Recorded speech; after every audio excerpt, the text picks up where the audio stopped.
اعوذ باللہ من الشیطان الرجیم بسم اللہ الرحمن الرحیم ما اصابك من حسنة فمن اللہ وما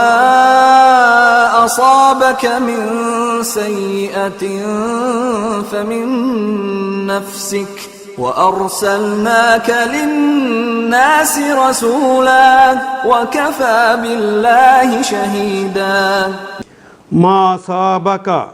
ما جو یا ما موصولہ ہے،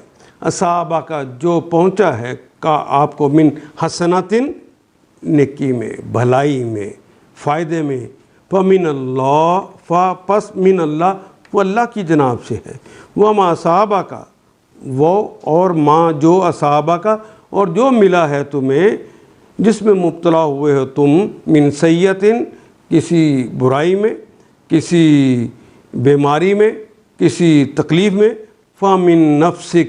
پس من سے نفسک تو تمہاری نفس کی وجہ سے، تمہارے ہاتھوں کی وہ کمائی یا کرتوت ہے تمہارے، من نفسک تمہاری اپنے نفس کی وجہ سے، وَأَرْسَلْنَا کا ارسلہ بھیجا،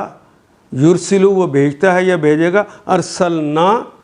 ہم نے بھیجا کا آپ کو، وَأَرْسَلْنَا کا ہم نے بھیجا آپ کو لِلنَّاسِ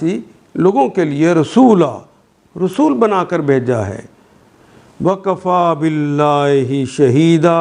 وَكَفَى کافی ہے، باللہ اسم کے ساتھ بے آ گیا، یہ اضافی ہے، یہاں اس کے کوئی معنی نہیں ہے، باللہ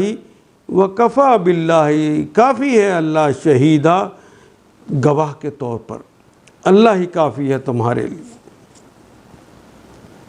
اے انسان تجھے جو بھلائی بھی حاصل ہوتی ہے اللہ کی عنایت ہوتی ہے، اور جو مصیبت تجھ پر آتی ہے وہ تیرے اپنے کسب و عمل کی بدولت ہوتی ہے، من نفسی۔ اے محمد صلی اللہ علیہ وسلم ہم نے تو آپ کو لوگوں کے لیے رسول بنا کر بھیجا ہے اور اس پر خدا کی گواہی کافی ہے، وَكَفَى بِاللَّهِ شَهِيدًا گواہ اللہ ہی کافی، اور اللہ کی گواہی فعیل ان کے وزن پر ازل سے ہے اور ابد رہنی ہے، تو اللہ ہی کی گواہی کافی ہے۔ ان آیات کو ایک دفعہ پھر تلاوت خود کیجیے، عربی مبین پڑھتے ہوئے دیکھیے کیا بات پوری اندر اتر رہی ہے، کیا یہ اردو کے سانچے میں ڈھلتی گئی ہیں عبارتیں؟